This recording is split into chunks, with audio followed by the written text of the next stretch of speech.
All right, guys, what is going on? Good morning, everybody. Good morning. Welcome to Caliber Corner Season 5, episode number 279. The newish, right? It's fairly new. Remington 360 Buckhammer and straight-walled rifle ammunition. Now, if it seems like we just talked about straight-walled rifle ammunition last week, it's actually been almost 2 years, about a year and a half since we had a straight-walled conversation. And when we did, it was because 350 Legend had just come out and kind of comparing that to other calibers and other cartridges. Well, 360 Buckhammer is kind of sort of the new kid on the block. There's a new one that was recently announced by Winchester. So this it almost seems like the horsepower wars that we had with vehicles, so many years ago. Now it's like the caliber wars just keep going and going. So you've got a plethora of options to choose from if you are in a straight walled hunting state, or if you're just straight wall curious. You've got lots of options that are out there. But before we get into that conversation, lots of information, lots of announcements, lots of news for you. Let's go ahead and run around real quick and let the panel introduce themselves. We'll get a shout out on the YouTube side, and then we will get started. So joining us first, we got Chris from the 740. Chris, how's your morning going? You're fresh back from NRAM. Yeah, I'm kind of celebrating too. I just finished editing my very last video. Now was that from SHOT Show? From SHOT Show or from NRAM? Video. From which event? From NRAM. NRAM. Okay. Yeah. Okay. Gotcha. Yeah. Glad to have it in the rear view mirror now. Start going back to the range, doing some filming. So thank you so much for the invite. Yeah, no problem, man. I think it's kind of a fun little discussion that we're at. And you're in one of those states that's straight walled restricted for deer hunting. Is that right? Okay. Yep. So you're one of those places, what, Michigan, maybe Iowa? I don't know, because I thought Iowa was maybe slug only. I'm not 100% sure. I don't get to Iowa that often, even though it's just right over there. And only the upper half of Michigan is actually rifle cartridge. You got to have straight wall in the south. Okay, once you get up into they call it the U pen or upper pen or something like that. I'm not sure exactly what they call it, but okay. Yeah, it's interesting. So, but the good thing is that there's lots of ballistics options out there, and for the hand loader, I mean, it's the options are almost limitless. So, okay, also joining us, we've got Kingpin. Kingpin's in the house. What do you know today, man? How you doing? You good? Good morning, everybody. Thank you for the invite. Appreciate seeing everybody out there. Don't forget the thumbs up. That's right, absolutely, man. So happy to have everybody here. Yeah. Since Travis and Miss Travis P11, Mom Travis P11 is out there. Hello, Mom. Oh my God, there she is. Since Travis is a very, very humble man, I will go ahead and pat him on the back and toot his horn at 50,000 plus subscribers. Hug it out, bro. Hug it out. It only took me 8 years and 1,300 videos, and God only knows how many hours of my life. You see this? I wasn't like this when I first started. I didn't look like this at all. I was much more handsome, much more chiseled and rugged. And now I'm just, I'm looking more like, my old man every day. So he's a good looking dude. Don't get me wrong. My dad's a good guy, but I'm definitely older than I was when I started this thing. So yeah, I appreciate it. Thank you. It's been fun. It's been kind of a milestone to hit that point. And I just want to keep on doing it, man. I'm having a good time. So, and Kingpin, man, you've been there the whole time, brother. You've been with us for years now. So, Yeah, I think you were the 4th channel that I subscribed to. Hey, there we go. The first 3 were like, comedy and political channels. Oh, okay. Kind of stuff. But you were the first gun channel I ever subscribed to. Oh, cool. Good. Wait, I was pre-Hickok 45 and Nothing Fancy and Iraqi Veteran 8888. Really? Well, just like everybody else, probably. Yeah. When you first get into YouTube and start typing in gun stuff, obviously Hickok shows up. Well, watch 2 or 3 Hickok videos, and Travis P11 shows up in the feed. Click on a Travis P11 video and never go back to Hickok 45. And that's not me blowing smoke in your face. That's the honest truth. After I watched one of your videos, I've never been back to Hickok 45. All right. Well, we're very pro vegetable on this channel. We don't blow up any pumpkins or squash or anything like that. Like, in fact, I don't even eat vegetables. I mean, I think vegetables have rights. You should be purely carnivore, purely paleo. Seriously. So, no, I'm just messing with you. No, but I appreciate that, dude. That's crazy, man. That's crazy to know. So, I mean, my production value is nothing to write home about, but we try what we can. So, all right. Since we know he's there because we can hear him in the background, Single Shot, how you doing today, man? You good? Oh, we're hanging in there. Had a hell of a 2 or 3 days there when I was home this time. Oh, well, that's not good. Yeah. No internet on the phone, no internet at the house.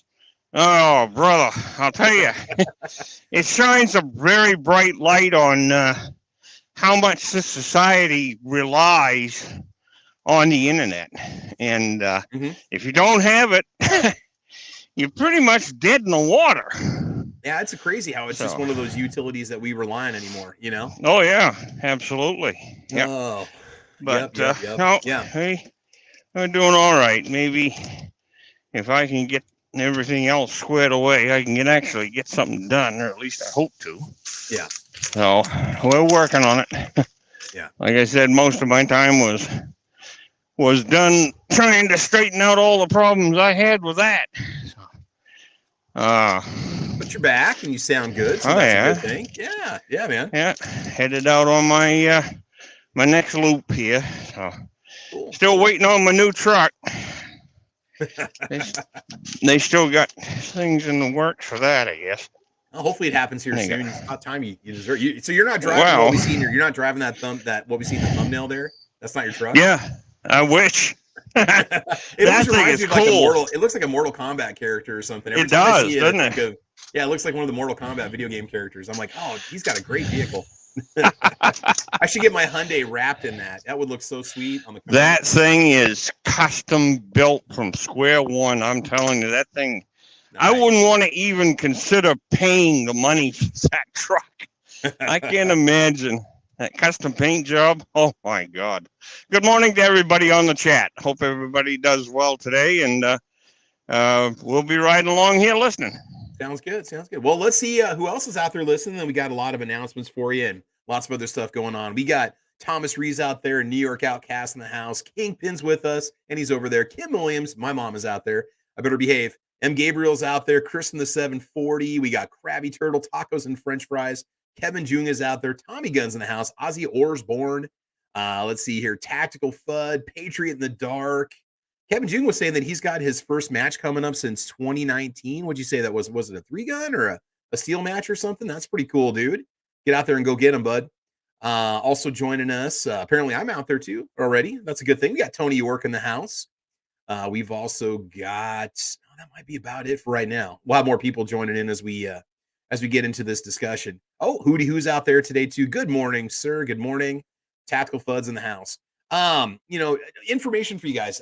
Thunder on the Prairie 2023 is coming up quickly. It's going to be, I think, June 3rd and 4th. It's the first weekend in June, Saturday and a Sunday. We've got a lot of sponsors on board. It's going to be a good time. So basically, if you don't know what it is, it's a 2-day shooting event that's going to take place at Nebraska Shooters in Firth, Nebraska. I put the link down a couple times in this chat. You can click on it to go check it out and register if you want to. It is a gathering of those of us that are friends in this firearms community that we belong to, which is on YouTube and also other parts of social media. On Saturday, the first day of the event is $25 per day, by the way, if you want to register. We've got really nice swag bags for everybody, and you need to register soon if you want to get the free VersaCarry holster, because we're giving one of those away to the people that sign up. I think it's going to be here at the end of April. If you sign up before the end of April, you'll be eligible for that. Plus, we'll have a swag bag with lots of cool merch in it. We got Blackout Coffee Company on board. Meat Ammunition is going to be with us for this event. We've also got Cleanse Oil joining us. VersaCarry Monstrum is joining us too. I'm still working with Bear Creek Arsenal right now. They're pretty slow to respond, but they're a huge company. So last time when I got a rifle from them, I think it was like the first week in May when we took it out and tested it before we gave it away. So we'll see if Bear Creek pulls through for us. If not, we still have lots of other cool things that are going to happen. First half of the day on Saturday is going to be a shooting competition, like a Top Shot competition. You're going to go through a series of different shooting competitions with different platforms you're going to fire from. Got some stuff like shooting. We're going to go bowling with shotguns and stuff. It's going to be a good time. And so, and then the second half of the day is just open range time. Get out there and shoot. We can run people through some drills if they want to. We've got AR area, high power area. We've got rifles and pistols. We've got an area for shotguns, lots of cool places to go. And the second day is basically going to be set up as a time for people to film on a range with their firearms safely, which is something that a lot of people don't get a chance to do back home. They can't just walk around, in front of the firing line, essentially, especially if there's other people present. So this will you'll have your own area with your own amount of time that you can film and maybe show off some of the cool sponsored products or anything else that you want to show off and share with the event. So it's going to be a good time. Like I said, $25 per day. We are going to have at least one meal included in that, which will probably be Saturday's lunch.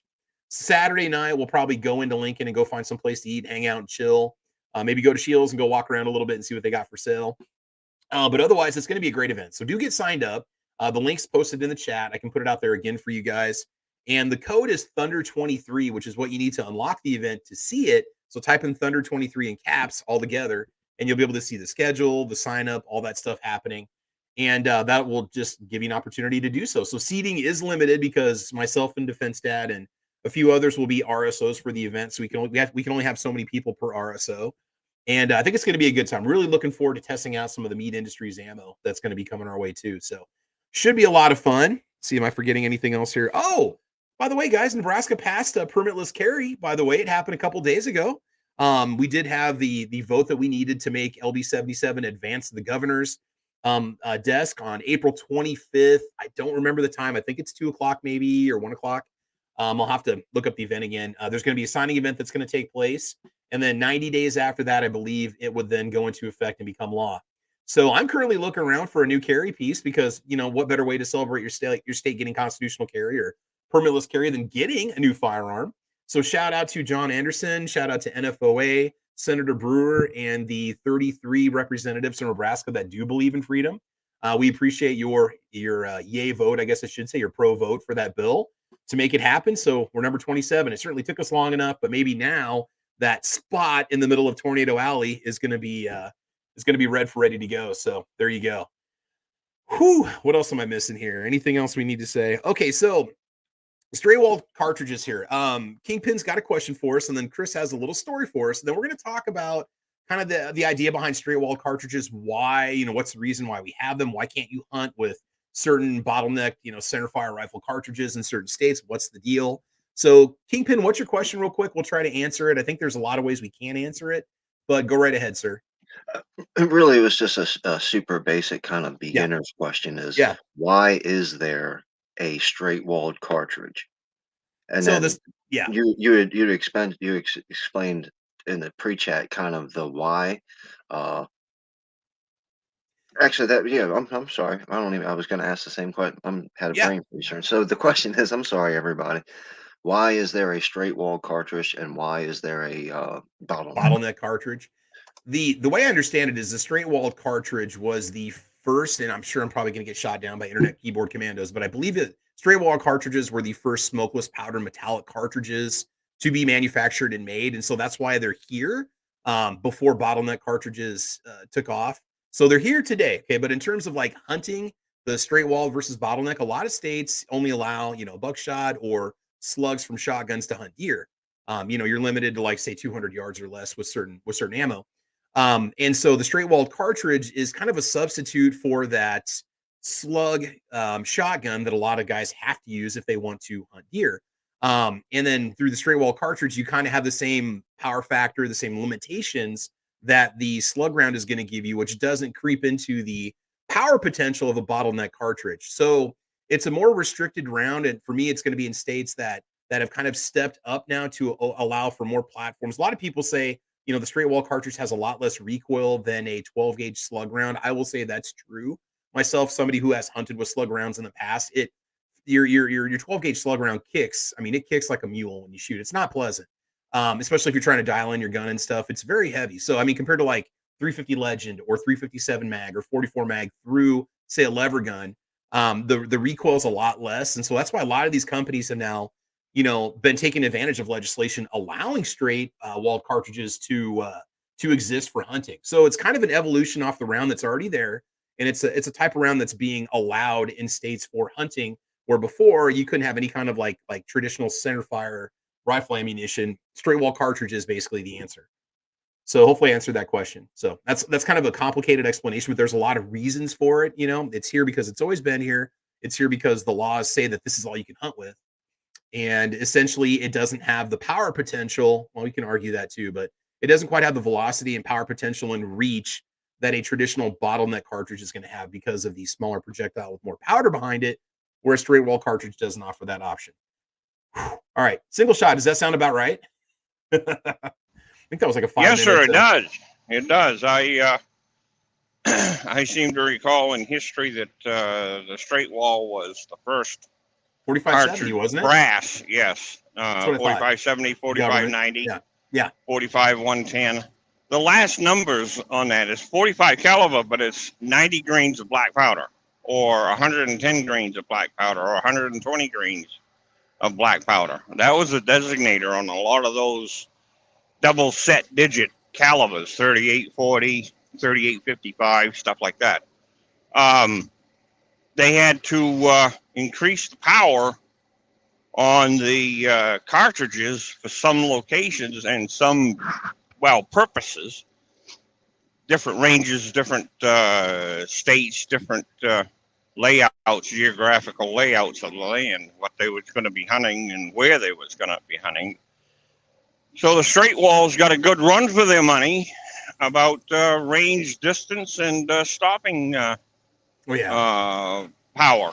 So they developed into the bottleneck cartridge series, which is, of course, nowadays you look at the bottleneck cartridges that we have compared to the straight walls. 5.56. Oh, it's unbelievable. 43, 270. And the Wildcat Society, our community, has expanded that considerably. So we've got a lot of history, but it all started with straight wall. Okay. So that's part of it, is it's just always been here. And Kevin June says, or is it a lever action only thing? No, these straight wall cartridges, 350 Legend, 357, 44, they're available on a variety of platforms. I was looking at a company today that does an AR platform in 350 Legend. So with custom work and boutique type of guns, that you can get these chamberings in a multitude of platforms, break action, single shots, right? Lever guns. Yep. I mean, it's endless, So yeah, no, it's not just limited to one particular type of gun, right? So New York Outcast says, why would a state only allow straight wall? I think it's going to be for states. My thought on this, I don't know. This is kind of I don't know my answer in this one. Like, why would you only allow, say, slug hunting for deer? It might be because they might be population dense areas where they're worried about a missed shot from a powerful centerfire or rifle cartridge going beyond the bounds of the hunting zone. Maybe going a mile instead of 200 yards. Say you miss with your 6.5 Creedmoor, it's going to go to the next state, right? Or it's going to go to the next neighborhood. So maybe that's part of it, is like dense areas. But like when I think about Iowa, I think about the farms all over the place, the potential to hit livestock. So that's my thought on it. I don't know if go ahead. I've talked to some ODNR around here and why Ohio is straight wall only. And one of the comments you always get from a lot of the game reserve officers around here is because we're so flat. But so is Nebraska. But then again, you can see everything because there's very little vegetation. We've got trees, we've got brush, but we also allow centerfire hunting, I believe, anywhere in the state, whether you're walking along the Platte River in the dense brush, or you're going through a wooded area, or you're in the open prairie. I don't know. I guess maybe Nebraska is because we are a lot less population sparse. You can go miles and miles and not see anybody, so that's my thought behind it. That's why it's allowed in some places and not. The good news is that more states are allowing straight wall cartridges, and there's more options for people that have to use it. The funny part about it is we have these horsepower wars with these straight walled cartridges that are going on right now. 360 Buckhammer, the new one that Chris told me about that I had no idea was announced. I don't know how I missed it. We'll talk about that in a sec.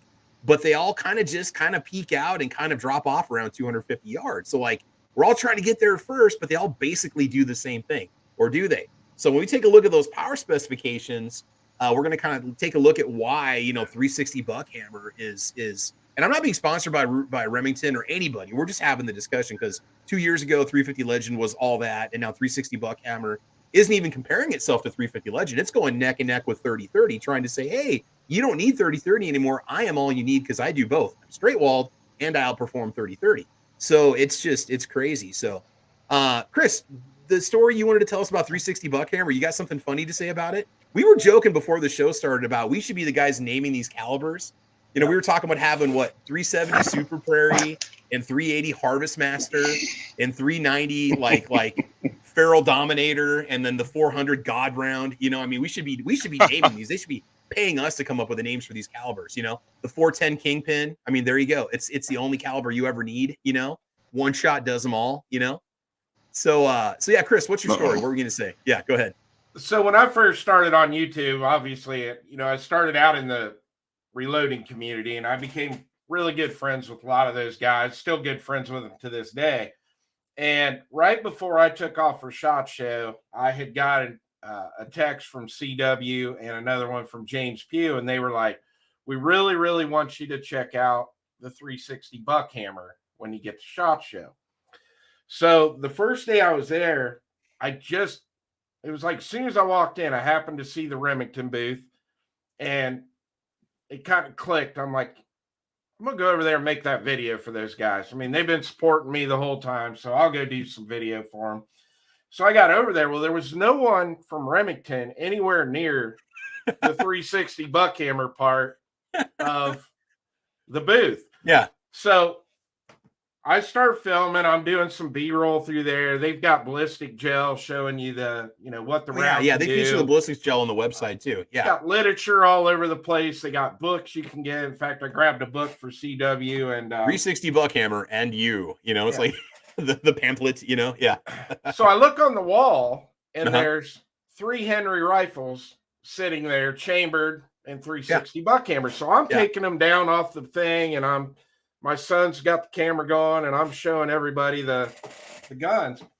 So when I got back to the hotel that night, something was telling me, you need to hurry up and edit this video and upload it. Yeah. So that was the very first SHOT Show video I put up, and that video just blew up. I mean, it was like I woke up the next morning. Well, it's Henry and it's 360 Buckhammer. Put the two together. There's a lot of curiosity there and a lot of fans, Yeah. So I get up like the next morning to head to SHOT Show for day 2, and the video's already been watched like 1,000 times, and it's just climbing. Yeah. So the funny part of this story is 2 weeks later, I get home from SHOT. I'm getting ready to head to the Great American Outdoor Show. Well, Henry's there. And the big news at the Great American Outdoor Show is the Homesteader. Everybody wants to see the Homesteader. The Homesteader. Yeah. So I went over and I filmed it, and I go up to the lady that kind of was blocking things off so I could film the Homesteader. And I said, "Hey, where is the 360 Buckhammer lever action gun? I want to do an interview about it too." And she looked at me funny and she goes, "Well, we don't have that here." And I said, "Well, that's funny." I said, I just filmed it at SHOT Show. Yeah. And she said, "Remington was never supposed to put those lever action guns out at SHOT Show." Oh, you broke street date. Hell yeah. And I'm like, no, you're top secret, man. That's like, you better watch out. You might have. That was my funny story about the 360 Buckhammer. Quit putting that stuff up on Reddit, man. The ATF's going to show up. Quit putting that stuff I don't on know Reddit, what the deal was between Remington and Henry. You would think that they would have wanted them to debut it at SHOT, but I guess they didn't want the guns debuted at SHOT. You think somebody from Henry would have seen Remington's booth and noticed it and freaked out about it? Well, probably because they had a release date for it. Well, here, my thought on this is it's just like you never get the release date on certain things because that company doesn't want to be one up by somebody else. Like, let's just say that Rossi hears that Henry's going to do a 360 Buckhammer lever gun. Well, then Rossi comes out with one for half the price of Henry before Henry, then nobody wants the Henry. So I think maybe it's top secret release date stuff and street date stuff. Dude, that is crazy. So I wonder what happened after that. Did you ever hear anything from that? No. I mean, okay. They were right there for us to film. I mean, it was just, but there must have been a communication error between Remington and Henry. Yeah. On that, putting those lever action rifles out. Chambered in that. So I don't know. I don't know what, and just like you just said, why didn't somebody from Henry just go over there and say, "Why do you guys have these out on display?" So. Yeah, well, I mean, apparently the memo did not get to Remington that you're not supposed to do that. I mean, that's just crazy because they probably just grabbed the rifles, and I bet that's what happened. It probably didn't make it down the chain of command of the promo people that grab that stuff when they go. The brochures, the guns, the ammo, all that stuff, Oh, man, that's crazy. Real quick, Hootie Who says the large majority of people hunt inside 200 yards, many inside 100 yards. That's the thing about Nebraska, too, is I like that center fire bottlenecked option, me personally, because I can walk out of the brush along the Platte River and I can go north and I'm in open prairie and I can take a shot. I don't want to take a shot out to 300 or 400 yards. And so that's the kind of thing we deal with. So, but again, I mean, can you do 308 or can you do these Remington mag cartridges, whatever, within 100 yards? Oh, yeah, easily you can.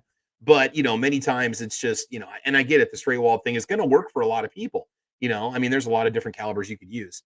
Yeah. So let's see. Kingpin, do you have any other questions at all? Did that kind of answer your question about it originally? Did I get to that? Oh yeah, definitely. Absolutely. We're good. Okay, cool. Like I said, a big part of it is just the rounds have always been around. Another part of it is it's a marketing thing to go to the vast majority of what people actually use and consume for their deer hunting. You know, all right, so why don't we just go right into some straight wall cartridge info real quick, and then after that, we're going to look at 360 Buckhammer. So this way, if a lot of people don't know what our straight wall cartridge is, we're going to discuss that. Well, there's one thing here real quick that we did have somebody. Okay, so Thomas Rees wanted me to mention this, and I will. And if we get off on a tangent, discuss it, it's fine. But I want to kind of get back to the topic at hand here. Thomas says not trying to change the topic, but I'm just trying to make folks aware of CRS firearms. He was found guilty in this case for a novelty item and needs our help. Donate if you can, but get the word out. So there's a couple people that feel like I'm just going to say this right now. They feel like he brought it on himself because of what he was doing and saying and pushing. But on the other end, it was just a outline of a part on a piece of metal. It was art. Okay. To me, it's no different than these coffee table books I had as a kid that had, cutaway drawings of full auto, guns of the world, right? And tanks and stuff. I mean, if I got the diagram there, right? Or if somebody posts, a program on how to 3D metal print a auto sear, right? I mean, it's just a program. It's not a product. It's just a thought. It's an idea. Then are you guilty of that? And apparently, but I don't know if he was found guilty on other charges, not maybe the distribution part of it, or I don't know. Yankee Marshall, I'm gonna tell you right now, he did a really good video explaining how basically CRS Firearms, that guy, was found guilty on a thought crime. It was a thought crime. This idea that here's a piece that you could cut out and potentially make into something full auto. The thing is he never showed you the instructions on how to do it. The piece was not finished at all. That's like taking an 80% lower and saying this is a machine gun, even though it's not even done yet. No, it's a paperweight. It's an unfinished receiver by ATF definition, right? It's not even a receiver. It's not even a legal receiver. So to bust somebody for just, I guess I would never tread in that kind of an area, just because the government loves to make examples of people, and what better way to do it than go after somebody who's popular in the community and they know exactly what they're doing. So you do what you want to support this person. You go right ahead and do so if you want to. I'm not going to say not to. It is ridiculous that an unfinished piece of metal is now somehow an auto sear. It's not finished. Oh my God, I can't. The concept is so ridiculous. I can't even fathom how stupid it was that he was even brought upon these charges. I mean, it's like saying, well, this is a missile. Okay, this is a missile. It's a pen, but with enough ingenuity and thought, it's a missile, right? No, it's a freaking ink pen, right? It's not done. It's not a finished product. It's a piece of paper. They're going under assumptions, Travis. Yeah, that you're just going to buy. They're going under assumptions. They assume. Well, you know what the definition of assume is. We all know what that is. Yeah. But that's what they're doing with a lot of this stuff. They're assuming somebody's going to take that and make it into something illegal, not having the proof that they actually went through with the process. Mm-hmm. But that's what we're battling in this society nowadays. They assume so much BS, and they make a mountain out of a molehill about it, and the media just grabs it and blows it all out of proportion. It's just like how they go after the 80% arms community, because they just assume you're going to take and go use it to commit a crime, where a lot of people don't realize this, but the cartels are CNC machining and throwing unserialized lower full auto receivers for AR-15s at their people all the time. They're always showing up in crimes. Yeah. And they're not from Polymer 80. They're not that's from where the money arms. Is. I know, yeah. It's just going to assume that just because I'm doing it, I'm automatically going to be, a criminal because I'm doing it, where the law says I'm not doing anything illegal anyway. So, like I said, if you've got coffee table books that have cutaways of military arms in them, you better register those books, because you know what? That's a thought crime right there, having that potential that you could take that piece of paper and fold it into an army tank, Yeah. God, well, it's like that kid. Yeah. 2 kids in school. One ate a piece of pizza and he took the bites out of it to make it in the shape of a pistol. Like a firearm. And then another kid takes his hand and makes the pistol thing. And they both get reprimanded for those actions. It's crazy. I'll say this. I hope they don't ever watch a history video later on in class that has anybody bearing a firearm whatsoever. Because if you do, don't wear that T-shirt that's got Call of Duty on it, because you're automatically gonna don't do that, right? Yeah, it's gotten to a point where it's just ridiculous. It really is. Oh my gosh. Anyway. Anywho. Yeah, so let's get back to the topic at hand here. All right, so straight wall cartridges, gundigest.com did a nice updated article. I'm not going to read all of it, but I want to get some of the basics out there so people understand what we mean when we're talking about straight wall cartridges, because you might have some ideas of what is and what is not. So what are the characteristics of straight wall cartridges? Here, let me just go ahead and share this with you guys so you can follow along. It's not going to take us too long to get through this, I promise you, and then we'll really take a look at 360 Buckhammer and see how it compares, because we're all about talking about the calibers on this channel. Characteristics of straight wall cartridges. While they can be pushed further, they're essentially short to short medium range options. Their velocity tends to dissipate quickly. What else do we have here? My article just disappeared. No, I clicked on a stupid video to close it out. At their optimal ranges, they can deliver a load of energy on target. Today's hunter has a plethora of cartridges to choose from. Certain states and regions have limitations on what caliber and type of gun can be used. As a result, there's innovation in lots of areas that would otherwise have been left behind by the march of technology. Straight-walled cases offer a tremendous amount of utility in a surprising number of firearms types. They were among the first successful self-contained munitions deployed. It was the advent of the self-contained metallic case that allowed for the first repeating arms to be manufactured and distributed on an industrial scale. Many of these cartridges are still in widespread use today, despite being more than 100 years old. Why straight-walled cases? Well, in recent years, a number of regions began allowing the use of straight-walled cases, mainly as an alternative to the use of shotguns. Shotguns have tremendous recoil and are not especially accurate, even with top-shelf slugs designed for rifle barrels. I disagree with that. I think you might be surprised with, say, what a Hornady SST round can do. My Moss Brigade 70 has a rifled barrel in it. I need to get it out and put it on and try it, because it is very, very accurate. Recoil-sensitive hunters were essentially deterred from hunting as a result. Because rifled shotguns are basically rifles, the idea came about that straight-walled cases would be an ideal substitute. Most are when compared to bottleneck cases, low pressure and have limited range. Many of today's straight-walled cases have the same general effective range of that of a rifled shotgun, around 150 to 200 yards at maximum, but more on that in a moment. So just real quick, some of the straight-walled cases we're talking about here, or straight-walled ammo: 357 mag, 45 Colt, 44 mag, 4570. What do we say? 450 Bushmaster, Chris? Is that right? Yep. 500 and 460 Smith and Wesson, and then 350 Legend, 360 Buckhammer, and then the new one, 400 Legend, which I didn't even know existed until this morning when Chris told me about it, which is going to try to give 360 Buckhammer a run for the money. So those are just some examples of some of the popular straight-walled cartridges. And I will say, after shooting Squibb's 44 mag Henry with some fairly hot rounds in it, it's very pleasant to shoot. You could shoot it all day. Way more enjoyable than shooting like a 30-06, right? So that's kind of what we're talking about here. So, Chris, what straight-wall cartridges do you have some experience with? What are your preferences? What do you like? So when Ohio said that we could start using a straight-wall cartridge for deer hunting, I went ahead and went with the 450 Bushmaster. Okay. Mine's just the Ruger American bolt action. I did put it in the Magpul Hunter stock. Oh, cool. I love the round.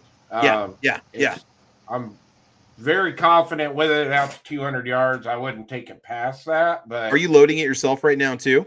Yeah, I do reload it. Because the only option I know that I had was the Hornady Black, which I think the Black and then the custom are the exact same thing. Yeah, we had two boxes. They were identical. I don't know if it's just a marketing thing or what, but yeah. So you were stuck with that 250 grain FTX bullet too. So I use a 225 grain in mine just to get a little more velocity. No, so here's the thing, Chris. As long as you're staying within the bullet diameter, dimensions, cartridge, and so on, you can hand load straight wall cartridges to hunt your state, right? Yeah. So you could potentially make a round that could exceed 360 Buckhammer or exceed like some of these other types of ammo we're going to talk about. You could tailor easily load a round that's going to easily overpower the next big thing that's being marketed to us, right? Easily. Okay. But I mean, for somebody who's not into hand loading or that's into reloading, it's just more convenient to just go buy the gun in the new chamber and just start using it. So, yeah. Now, one that you haven't mentioned yet's a 444 Marlin. That's a straight wall, but I'll tell you, it will outdo that 360 Buckmaster. Oh, I'm sure I'm gonna miss a bunch of them. I'm just saying that there's so many that are out there, but just think of some of the common ones that come to mind that people think straight walled. Oh, 357 mag, 44 mag, right? 4570 government. Yeah. Okay, so go ahead, Chris. Was there anything else you're gonna add on there? I was just gonna say I don't know exactly what the average bullet weights that they're using in the 360 Buckhammer, so Okay. that could kind of play into it too. Okay. Is the 360 the grain weight No. of the projectile? Like, why is it called 360? 0.360. That's going to be the diameter of your bullet, right? It's 358, 359. Yeah, diameter of your bullet, 0.360. So why don't we go Another to example is a 460 Smith & Wesson. It's a 45 caliber, 452, but they call it the 460. just round up. It's like the wasn't like the 302 Mustangs, 5-liter V8s weren't exactly 5 liters, they kind of round up. Yeah. So 360 Buckhammer, let's kind of take a look at this real quick. So from Remington, core locked round is what we're looking at. So it says optimized for lever action rifle, accurate at 200 plus yards, ultimate straight walled cartridge. And then they're showing you the energy retention at distance is the big one, because, if you've got a round that's carrying good velocity but doesn't expand well at, say, 200 yards, it might not be as effective as it could be. So here they're showing you the mushrooming of the bullet. They do some gel block tests and so on. And then here's the guns that Chris showed the world real quick before anybody even knew they existed. Your lever guns, right? Actually, some hands-on. So Henry does make a 360 Buckhammer series of rifles that you can get. Break action, which are a little bit cheaper than the lever action. Break actions run around $600, I think. Lever guns are around $1,000, if not a bit more, depending on where you find them and stuff. So yeah, it's not cheap to get into. It's not cheap. So yeah. Let's see, back on the website. So here's where the big thing is, guys. The cartridge comparisons. So when it comes to the 30-30 Winchester, the 350 Legend, 450 Bushmaster, we don't really know what the grain weights are here, but they're showing you muzzle velocity, which, you can make specifications say pretty much whatever you want. 360 Buckhammer, muzzle velocity, 2,399 feet per second versus 30-30, which is not a straight walled cartridge, at 2,200 feet per second. With less drop at 200 yards for 360 Buckhammer and more energy than 30-30. So what they're doing is they're basically telling you, we've got a round that's superior to 350 Legend. We've got a round that's superior to 30-30. So 360 Buckhammer is the only thing you need. Oh, hey, Henry just happens to have a rifle for it. So that's essentially what they're telling us when we look at these numbers. Chris, have you ever chronoed your 450 Bushmaster before? Yeah, so the rounds that I am using right now, they're running about 2250. So I'm not quite to the speed of the 360 Buckhammer. Okay. But I'm also pushing a 225 grain pill, and I don't know. I'm kind of curious to see what size bullet or what the grain weight is on the bullet that the 360 Buckhammer is using. Yeah, we'll have to take a look at that here in a sec and see what they're pushing. So this kind of gives you an idea, like when they do these. So it's like, okay, so but you're looking at it thinking, okay, well, it's only 200 more feet per second than my 30-30. It's only 1 less inch of drop. It's only whatever. I can't do the math.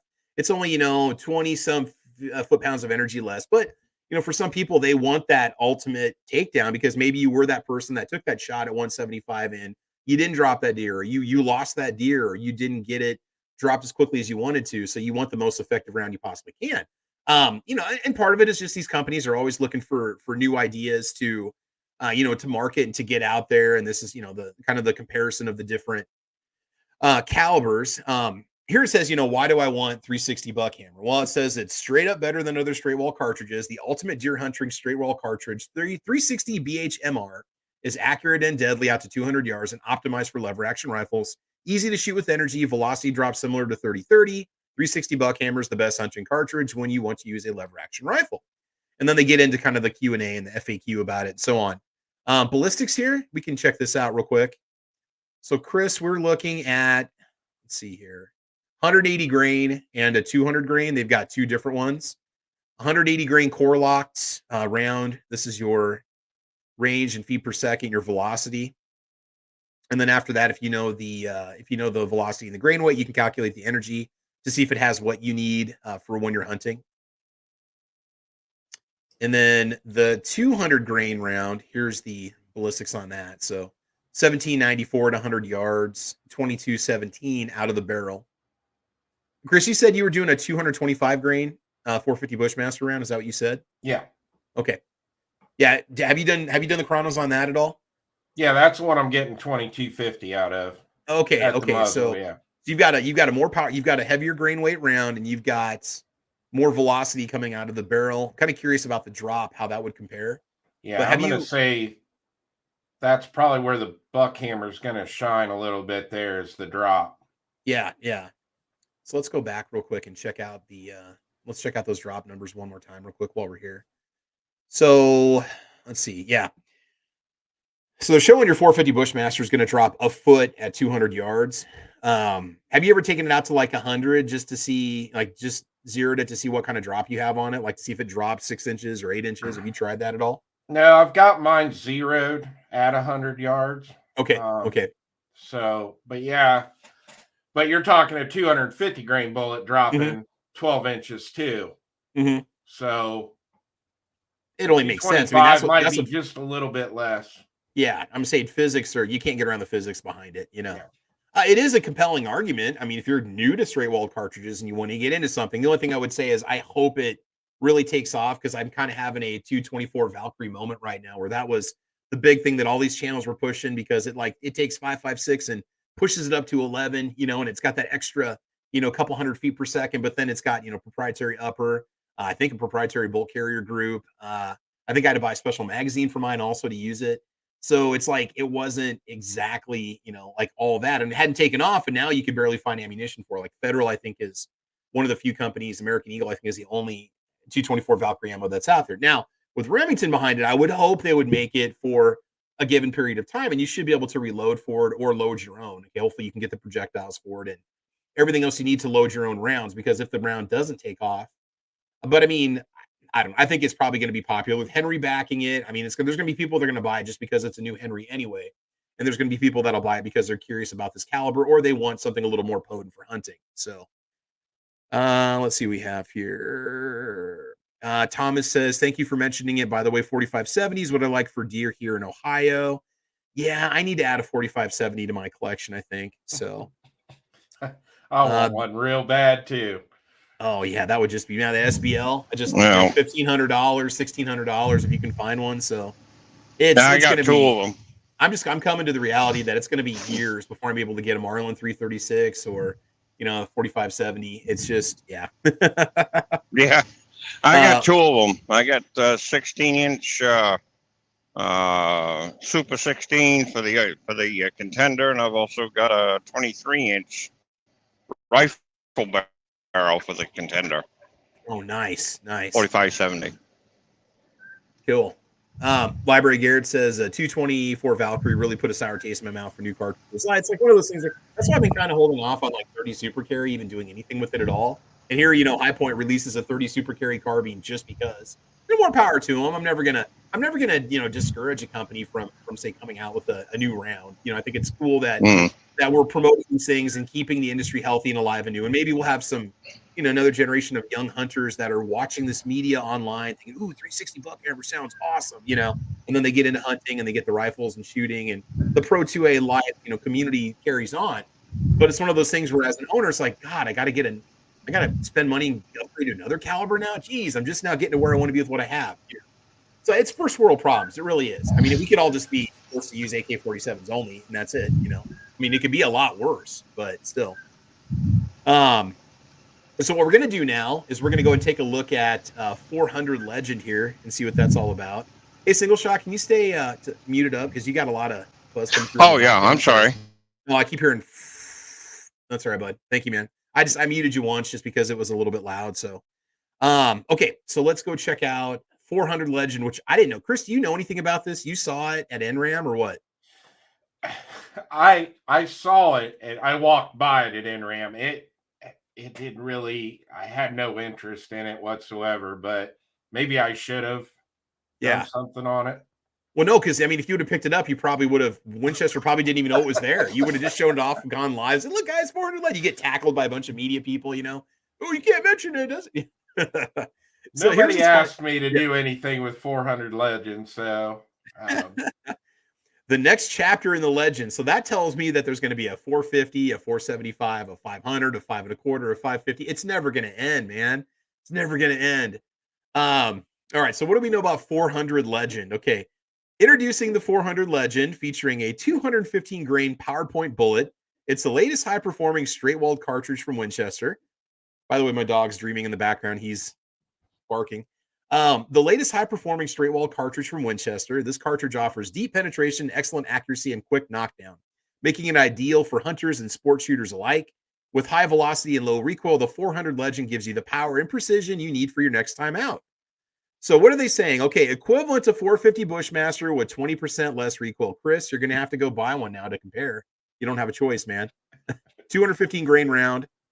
Over 20% more energy than a 30-30 and 25% more energy than 350 Legend with greater penetration, 55% less recoil than 12 gauge slug, and 100% more energy than a 12 gauge slug at 100 yards. So, yeah, I mean, them's fighting words, man. When you start looking into, looking at a powerful round, I mean, it's got some potential. It's got some potential.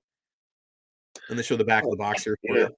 I care deeply about people getting information out and people getting good, solid information out. Yeah, So man. what I'm going to do is I'm going to go ahead and take all the weight on my shoulders, and Okay. I'm going to volunteer All to right. go ahead and buy all these new guns and all these new ammunitions and test them out. And I Do it. volunteer that Chris be the one to do all that. There you go. There you go. So Chris can go buy all that stuff, and Chris is in the pocket. He's in the pocket of all the big gun companies anyway. He'll probably get a phone call after this show. Hey, we saw Travis was talking about 400 Legend. You got the better beard, so we're going to send you the gun instead.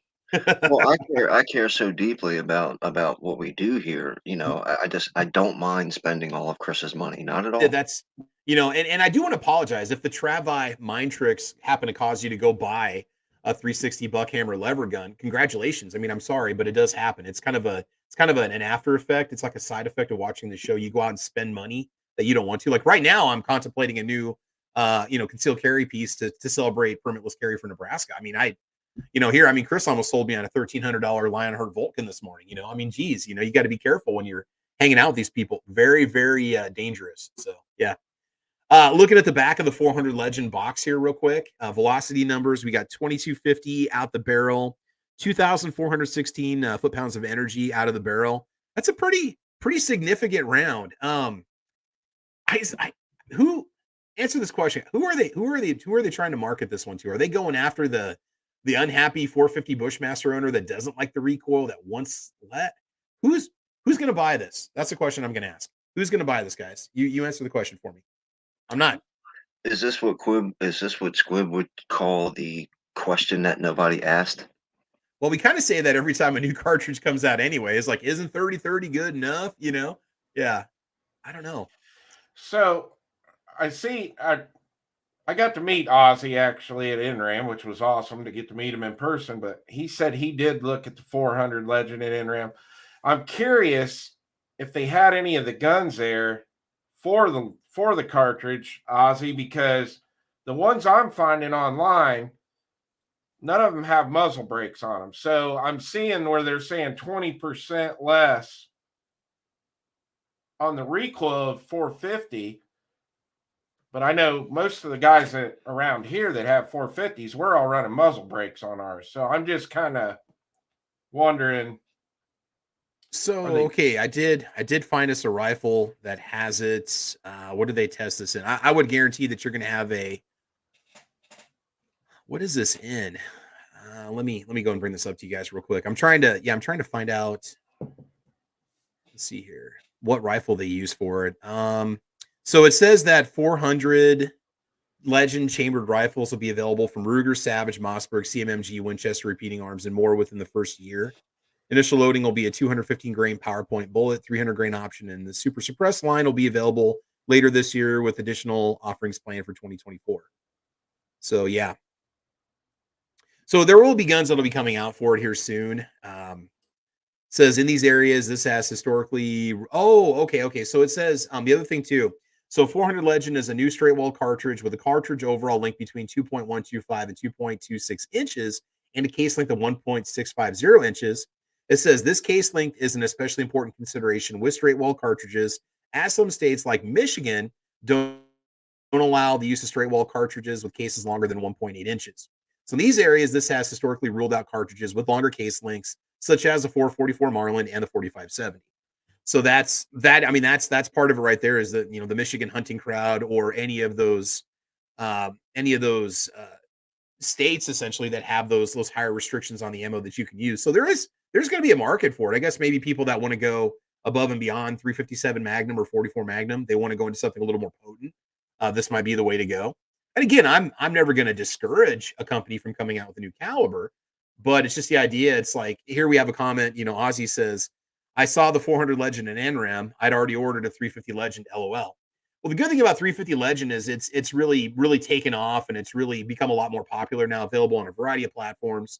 I would guess probably even including revolvers. Doesn't somebody make a BFR for it also in 350 Legend? So I mean, there's support for it. It's prevalent. I see the ammo at my local farm supply store in the ammo case. So 350 Legends become mainstream now. It's just taken a couple of years to get there. So the guns will be there eventually. I'm sure that somebody will make a boutique AR-15 for it, a boutique AR-15 for it that's going to run it. So I think that it is something that's going to go ahead and take off. But yeah, speaking of Michigan, okay, go ahead, guys. Yeah. I was just going to say 350 Legend got really popular here in Ohio with the deer hunters. So, I mean, 4570 was like king forever. And then I would say 350 Legend is catching up to it now. Okay. All right. Joining us now, we got Squibliff. Squibby, what's your thoughts on all this straight walled madness? When is it going to end, man? It's not going to end until they come out with the 600 Squib, right? Squibliff, you there, bud? Oh, he hasn't. Looks like he got bumped out. Dang it. All right. Well, we'll see if he gets in here in a second. So he might show back up. Might be having some internet issues. I thought maybe he said he was going to be on the road. So let's see. M. Gabriel says, as the diameter gets larger on these 1.8 COAL cartridges, overall length cartridges, isn't the BC from the form factor going to decrease the ballistic coefficient? It's too early for me to think engineering this morning. You would think so. Yeah, I mean, you think you're eventually going to be losing some efficiency at some point, but I don't know. I think that they're just trying to look at these energy and velocity numbers and these reduced recoil numbers as just kind of that marketing edge for that particular ammo, So I'm not sure exactly where it's going to end. But I mean, the nice thing is that you've got the options, and I mean, 360 Buckhammer does look promising. Looks like a pretty good round. I know Hootie Who that was over here. He's done a lot of tests on it, and there's a lot of convincing literature on it also to go check it out and definitely see what it can do, what it's all about. So let's see if I'm missing any comments out there. And Tony says for its best performance, 4570 needs a longer barrel. Single shot, what do you think about that? What's the optimal barrel length for 4570 in your experience? I believe it's right around 24 inches. Hey, dude, I think your mic might be off. I can't hear you very well. I'm sorry. Sorry about that. Go. Now you're good. Put it All up there. Yeah. So what is? I can't remember. Does the SBL come with like the Ruger, the Marlin? Is that like a 16 or an 18-inch barrel? What? No, I don't know about the Ruger, but the Marlin, the Marlin that I shot was 23 or 24 inches. The rifle. Now it's carbine length too as well. They have different lengths because of the different types of bullets that are being used in that caliber. I've got some that are cast down to 260 grain, and up to 325 grains. So, there's a lot of different variants for that, and it depends on what you're using that 4570 for. I've got mine on the Contender, that's Super 16. I'll load it down. Yeah, it's loaded down. But I'll tell you what, it's going to be pretty hard to beat that thing as a brush gun. Oh, yeah. Here it's showing, let's see, on just looking over Marlin's website, they're showing 19.1 inches for the 4570 SBL, 1895 SBL. So 19-inch barrel, and so that's 19.1-inch barrel. So I don't know if that's doing something to meet like a minimum overall length or something for certain markets or whatnot. So at 18.5 inches on the 4570, you're going to get complete powder burn with an 18.5 inch barrel. Okay, so 19.1 is just ensuring it, but then 19.1 that it's also threaded, so that might be why they have that extension on there too. So just to give you that maximum performance, especially if you're going to decide to run it suppressed or some sort of a muzzle device on the end of it. Real quick question: when you talk about powder, you're talking about if I've got a 4-inch barrel and I've got 100 grains of powder, 10 grains of that powder is going to get burned going through the barrel, and then the rest is going to get kicked out the muzzle end. But Yeah. if you've got a longer barrel, Mhm. it'll give more time for the powder to ignite before it gets to the end of the muzzle. Is that what we're Yes. talking about? Yeah. Well, just kind of seeing like what's the most effective barreling for 4570 to ensure a complete powder burn. Yeah, that's exactly what it is. There you go. There You know, I you had go. Your maximum user barrel length for the caliber. And it can get to a point where you can overdo it. If you run a 26-inch or 28-inch barrel on your 4570, it's going to be overkill because there's no more powder left to burn. You might actually start to look at maybe some velocity decrease, not necessarily by the time it leaves the barrel, but it's already maximized its effectiveness, so it's overkill for barrel length. For some calibers, that can be an issue. Like, when I would shoot my AR-47 with like an 8.5-inch barrel, my AR-47 pistol, 40% of the powder would ignite outside of the barrel. Made some wonderful muzzle flashes and concussions, just not fun to shoot. So, Chris, if you have any experience with that at all, you're kind of laughing. You ever had that? Yeah. It's almost like it's like having a camera flash go off right in front of your face every time you pull the trigger. It's cool. It looks sweet. It scared the heck out of anybody for defending yourself with it. But ballistics wise, it's going to probably drop off pretty quick. So. And I was just recently, just totally unrelated, but I was recently testing my Daniel Defense DDM 4A1 that has a 14.5-inch barrel, and it's got the pinned and welded muzzle device on it. So it isn't a true 16-inch. It is by ATF standards, but it's not a 16-inch rifle barrel versus the 16-inch barrel. And 14.5 actually did underperform a little bit versus 16-inch.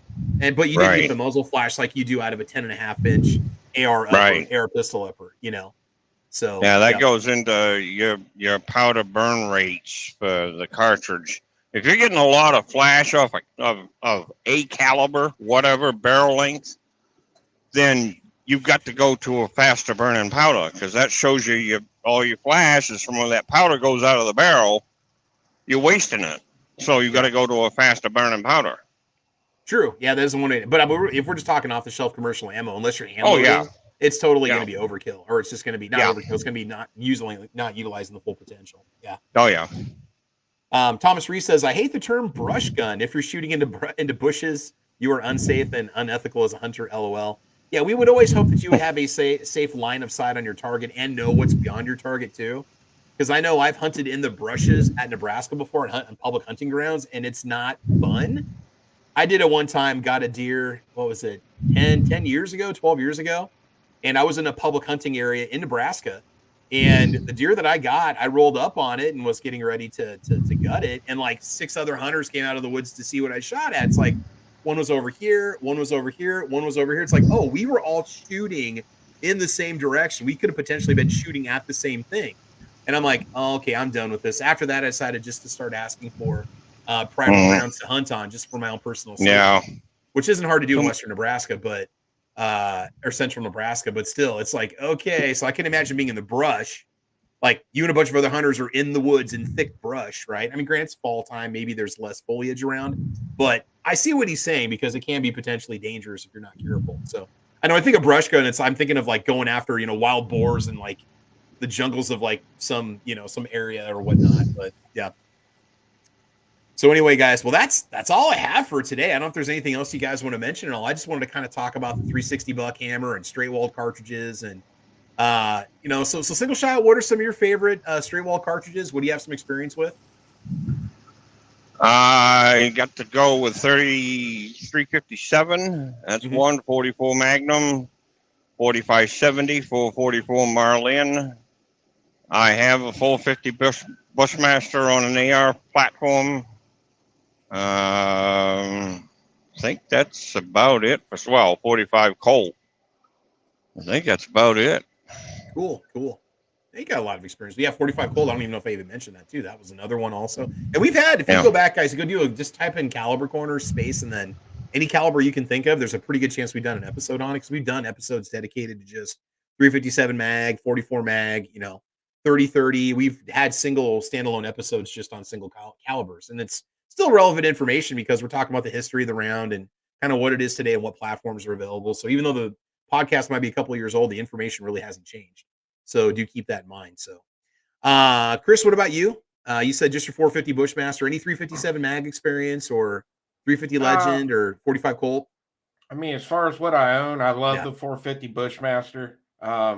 I do love shooting the 4570, especially in a lever gun. It's amazing. And 44 Magnum in a lever gun is just a blast. Oh yeah, it's like nothing. It's It so much feels fun. yeah, it does. And the Yeah. kick, it feels like maybe a little bit more potent than so like it almost feels like a 40 cal carbine or like a 9mm carbine plus speed. Yeah. I mean, it's like nothing. Yeah, yeah. Cool. All right, and then Kingpin, what about you? Where you're at is Maryland stray walled restricted? Do you know it all? Are there restrictions on what you can hunt for deer? Can you even hunt deer in Maryland? I have no idea. Yeah, actually, that's one of the things that You can own? I don't No. know exactly when the area comes, but Yeah. people in Maryland lose their mind because police officers go out and hunt cull deer, I guess you would say, caught the population, and they're allowed to use AR-15s. And the lefties get all crazy because scary killing deer AR-15s, and then the pro gun people get all crazy because why can the cops do it and we can't? Yeah. But I'm not really too sure. I don't hunt, so I don't really know the specifications with the laws here. I do know I used to hunt a lot of brushes, and the people in Walmart really aren't happy when you destroy the hair care aisle. I mean, brushes are easily to shoot. They're right there hanging in the wall, but they really get angry when you start destroying their store. Okay. That's right. You really got to watch out when you're in that area. It's savage lands is what you're in right there. So, dang I was right, man. Dang considering right. getting into comb hunting as well, but like I Yeah. said, I've been Yeah. banned from every Walmart around here. Yeah, I've always been more of like a clipper kind of person, so I've always been hunting for the proper clippers. It's God. There's one of the straight walls that I forgot there a minute ago, and Henry is either making one still or made one 41 Remington Magnum. Oh, okay. See, that's just that there's so many cartridges out there that are there, but a lot of people don't know about it, or maybe if you just don't ever see it on the shelves, or if you don't even see a gun producing that caliber or a bunch of guns, but you just don't even know it's out there. So I think I don't know if we've ever had a Wildcat caliber discussion before on Caliber Corner. I think we have. It's probably been a long time, but that might be something we need to do. Tony York out there says, "Where's the episode on King 22 Rimfire?" We might have covered it in the 22 LR episode, Tony. I don't know. We'll have to check and see if it's out there. There's a possibility. So yeah. Tony also says that, to be honest, a 44 mag is perfectly fine on deer where I hunt in a 6-inch revolver. So a rifle. Yeah, that's the other nice thing too about a lot of these straight wall cartridges. You can get them in either platform as the the pistol, the revolver, whatever, the lever gun, or even the AR platform rifle. So depending on what you're doing, you can have that sidearm with you when you're hunting, or with the rifle, you've got double the fun essentially when you go out into your areas when you're going out there. So go ahead. I would imagine that Maryland probably is a lot like probably a lot like Michigan and other mid-Atlantic areas, maybe even a little bit of Virginia, because the western side of Maryland is all mountains. The eastern side of Maryland is all flat shoreland. So I'd imagine that with the drastic change in topography, the rules change. Yeah, I'm looking up the regulations right now just to kind of see what they say, and I'm just kind of curious about like the firearms that you can use for it and stuff. And we could probably do an episode for every single uh state, like specifically like what hunting is allowed where and what can you use and what can you not use. And yeah, I'm looking at the bag limits right now. I'm looking at the schedule. I was just going to scroll real quick and see if I just can't happen to find the when it gets into archery and stuff. Yeah, we'll probably have to look it up and see what they say about that. But it's kind of interesting though that certain areas allow certain things and certain ones don't, and trying to find a middle ground on something you could use anywhere, it can be a hard part. But I guess that's kind of where a lot of these straight wall cartridges come into play, because they do offer the potency you need to bag a deer out to 250 yards, but they also meet the legal requirements for your entire state. So that's definitely a bonus too. Personally, I think we just need to do away with those laws altogether and just have maybe like minimum energy requirements for harvesting your animal instead. Like in Nebraska, I think 220. It's like it says 22. You can harvest deer with a 22 caliber rifle, but it's got to be a certain energy level, and I think it's 223 on up. I wouldn't go after a deer with a 223, but you can. I personally would go 243, 270, 308.6, whatever, Yeah. But a lot of states are just different like that. A lot of states might say you can only hunt with 30 caliber or whatever. So yeah, it really just Maine depends on is whatever. Maine is 22 Magnum and up. You can't use a 22 long rifle. You can use a 22 Magnum. Okay. And I'm not saying that wouldn't work. I'm sure there's guys out there that have had, experience getting that first deer with a 22 mag when they were a kid or something. I mean, I'd say, especially out of a rifle barrel, long rifle barrel, you're going to be producing a pretty substantial amount of energy behind it too. So, Daniel K says, I've killed many a deer with 762 by 39. Yeah, definitely. I mean, I'm a huge fan of it. I've got quite a few rounds of the Hornady.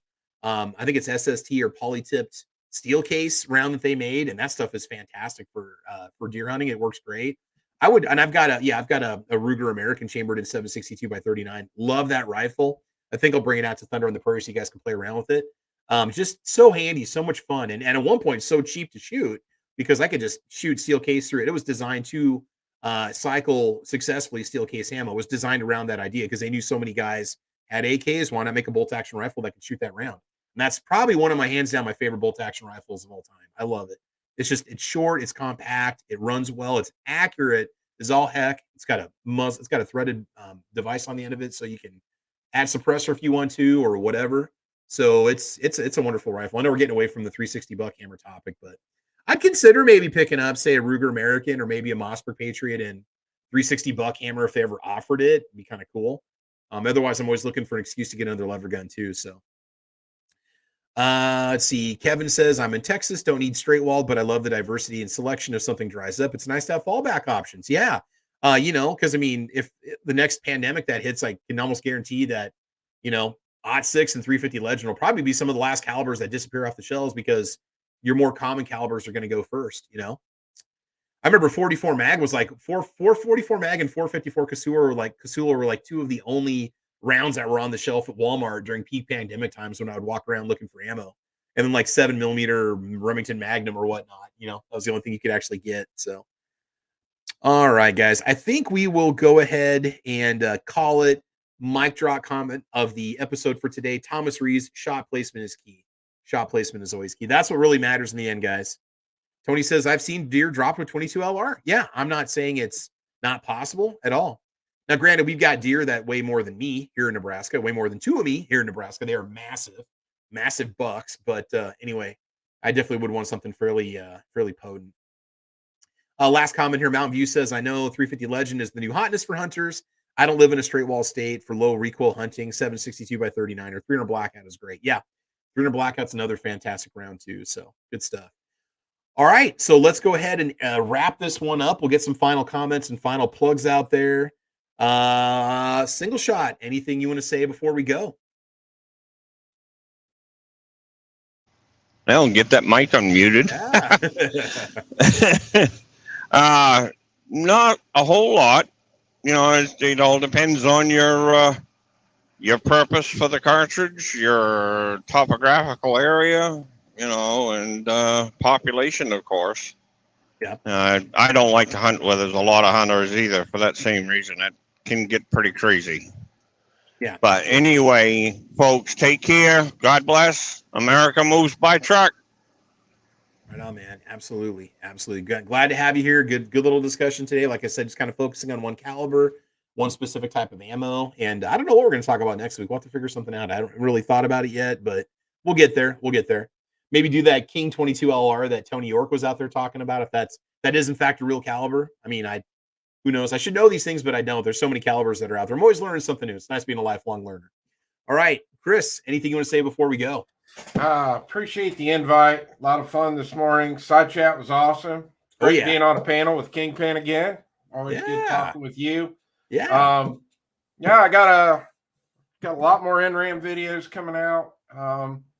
And I'm working with a new optic company now, and I got one of their prototypes, and we went out and filmed the review yesterday. So I got that coming up this week. Can you tell us who the company is, or is this hush hush? No, they're called Gideon Optics. Okay. They're going to actually be distributed through JSD Supply, so they are, I assume, part owner of this. Okay. I met those guys at SHOT Show, kind of became friends with Bailey that works for them, and So he's got me on board now with the development of these new optics. So Oh, nice. really looking forward to sweet getting these out. So cool. Sounds good, man. Good deal. We'll be looking forward to that. Make sure you guys check out all of Chris's NRAM videos and also Roll Call's NRAM videos. And, the SHOT Show videos are out there still floating around too. So there's a lot of cool content for you guys to watch. Like I said, I primarily just watch YouTube for my entertainment. I'm subbed to 150 channels, I think. So there's always something cool on to watch. I'm always catching everything you guys put out there. The shorts and everything else that you guys put out there are awesome. All right. Kingpin, anything you want to say before we go? Oh man, thanks for having me. Really great show. Appreciate everybody on the panel, everybody out in the chat. Thank you for showing up and being so active. Hit that link that Travis put out there for Thunder on the Prairie. If you can go, please make your way out there to go. If you can't go, tell everybody in the world that you know about it. Yeah, I appreciate it, man. Thank you. I'm a broken record, but I'm going to keep saying it over and over and over again, and no one's ever going to stop me. Travis is proof that you can do what you put your mind to. You don't have to sit around and cry and whine about who's going to do this. What are we going to do?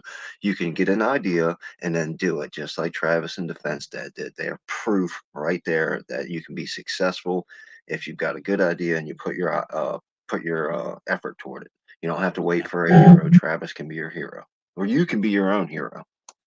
There you go, man. I appreciate that. Thank you. Yeah, shout out to Shane, Defense Dad. Again, he's a huge part of this. He was last year, he is this year, and we're a lot of discussions and taking care of a lot of the emails and conversations and last minute considerations and everything that goes into making something like this happen. Even if it's not a ton of people that show up, it's still a great gathering. It's a good time. People really have a lot of fun. For a lot of people, it's kind of their summer vacation. It's something they do. So that's what makes Thunder on the Prairie 2023 such a cool thing. New York Outcast wants you guys to have a salad today. Outcast, I'm going to do that. I'm going to go get me a salad. I'm going to put lots of ranch dressing on it. I'm going to put just a ton of cheese and bacon. I'm going to have me a healthy salad today, New York Outcast. No, I'm just kidding, man. I'm joking. I'm Dorothy Lynch all the way, baby. I'm from Nebraska. We're Dorothy Lynch people. If you don't know what Dorothy Lynch salad dressing is, I'm going to have to do a review for you over on the B channel, Coffee, Computers, and More. So make sure you guys get over there and subscribe too. So good stuff. Tony said if you did a 22 LR video, I don't recall. Maybe we should do a 22 LR video. I don't know. I thought we've had a discussion on it already. It's probably been 6 or 7 years since we've done it, but who knows? So we'll have to make that happen. So, all right. Yeah. So the link is out there for Thunder on the Prairie 2023. Click on it if you're curious. Type in Thunder 23. You'll at least get the event location, the time and the date. Nebraska Shooters, it's basically a full service, shooting school. We've got restrooms. We've got an air conditioned area. We've got a classroom instructional area. There is lodging available. Maybe, I don't know. We're gonna have to check and see. I know we had so many beds available where you could stay on site if you wanted to for just a free will offering. We do offer a kitchenette, everything you need to really enjoy the weekend and have a good time. And we're going to provide one of the meals. I believe that's going to be for Saturday for lunch. And that should be a lot of fun too. So, I think that's it. All right. So we're going to go ahead and call it. Joining us today over on the YouTube side, we got Gunmetal Guy USA, Bearded Lunchbox, New York Outcast, Tony York, Ozzy Orsborn, Dwayne K in the house, Thomas Rees, Patriot in the Dark. I'm out there too. Tactical Fudd. Chris is out there. Kevin Jung, Kingpin, Ghost Tactical in the house. Yo, what's up, Ghost? Let's see who else is out there listening today. Bearded Lunchbox, M. Gabriel. Let's see. New York Outcast is with us today too. Library Garrett watching. My mom was out there earlier watching. I think she's kind of keeping me in line. So make sure I don't get too Squibload too. Squibload. Yeah, Squib was here. He told me ahead of time that there would be a possibility that he might not make it. He wasn't 100% sure. He's super busy right now. And he was also at NRAM, got a lot of footage from NRAM also. And I did get a chance to go out there. At some point I want to. I do need to go. Let's see. Tacos and French fries out there. Tommy Gunn was probably joining in. Hootie Who in the house. Yep, there's Tommy Gunn. DJ Play Nice is watching too. Good stuff. Krabby Turtle. And Zinger's out there watching today. Kim Williams. Otherwise, I think that's about it. So we're going to call it, guys. This has been episode number 279 of America's favorite quality of life improvement podcast, The Caliber Corner. Get out there, go to the range, have fun, be safe. And as you know, we will talk to you soon. So